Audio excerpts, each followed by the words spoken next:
Welcome to the Short Funk Podcast. I'm Tom Barbalet. Today I wanted to explore a little bit of brand loyalty associated with Apple. That's the computer / phone / watch / whatever they're working on now company. My first interaction with a computer was when I was 8 years old. It was an Apple IIe. I was allowed to program, as I found out, on it for about 30 minutes every 3 or 4 days, and it was part of school. I had very limited access to computers. In fact, my family was pretty squarely against computers in any way, shape or form. But through this early interaction, I realized that computers offered me some means of escape, some means of creating the fantasy worlds that I had dreamed of within my head, and some means of allowing me to create a profession which was disembodied from my age. When I was about 10, I spent time at the local university writing games, and by the time I was 13, I worked with a friend of mine to create the Schmuck Quest series of games, which I don't think exist in any meaningful form to this day, but certainly through some period of time in the 90s, they were big on the bulletin board scene. Sufficiently big that a fellow who had a folk band offered to play at the party of my choice, as I was the creator of Schmuck Quest. Returning to Apple Computer, however, through this Schmuck Quest programming time, this game writing time, I used a variety of different computers, PCs, Macs, occasionally even an Amiga, and I was relatively agnostic associated with the computers that I used. The first computer that I purchased, having saved probably about 3 months worth of lawn mowing money, was actually a PC. But it was a PC purely because I could purchase it for, I think, about $250 at the time, and it enabled me to do the programming which to date I had done on a variety of different computers with a small box of floppy disks. They were 3.5 inch, so, well, let's still call them floppy disks. This computer lasted only about a day and a half. When I say that my parents were against computers, they were really against computers. In the case of bringing this computer into my mother's house, my parents were divorced by this time, the computer was destroyed almost instantly by my young brothers when I went away for a short period of time. I can't recall where I went, but I remember returning and finding things like the hard disk, and yes, it did have a hard disk at the time, had been taken apart and scribed, all the componentry was smashed and picked off, and really it was a relatively sorry state to consider that my time and energy in mowing countless lawns had gone into this device which had been decimated before I had the opportunity even to boot it up. Going on a few years, the next computer I purchased was a PowerBook 100. And to be frank, between the time of the destroyed PC and PowerBook 100, my mother had succumbed to actually owning a computer, in large part I think because her friends, who were all authors, were using computers to write their novels, and it seemed to be like a useful purchase. I, however, was forbidden to put any of my floppy disks in the computer because of the threat of viruses, and through this period of time I started writing antiviral software, if nothing more to convince my mother that I could actually put the floppy disks into the computer that I had owned and collected over this period of time, but also it became a bit of a gun profession for me to write antiviral software primarily for the Macintosh.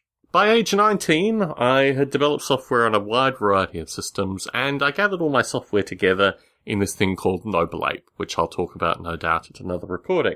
But through developing Noble Ape, through the early couple of years, it had gathered some interest at Apple, and I think when I was 20, maybe 21, I was invited to come and spend a day at Apple as a means of seeing the campus and getting a sense of what it was like to work at Apple Computer. It didn't go particularly well. I was able to spend about half a day at Apple.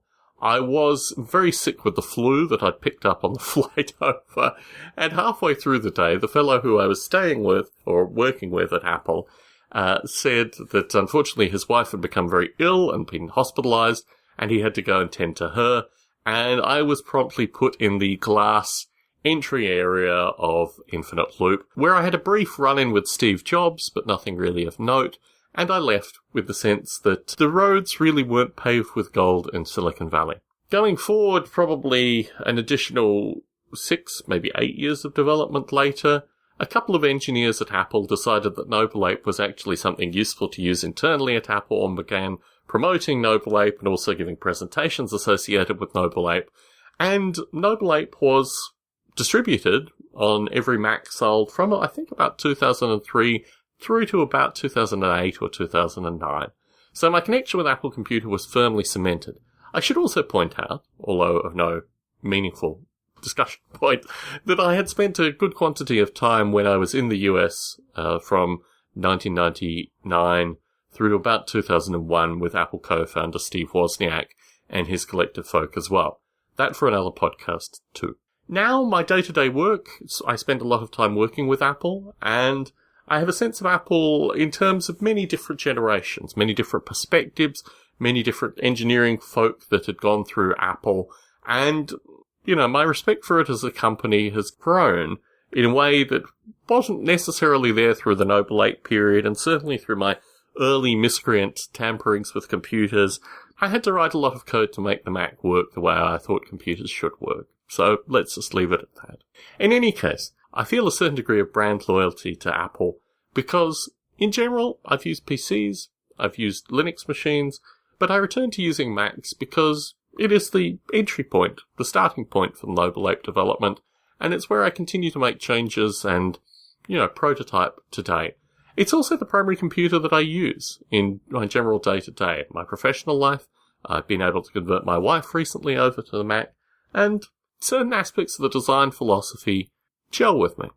Another important point, which my Linux friends, and occasionally even Windows-related friends, tend to note, is this notion that Apple is a closed system.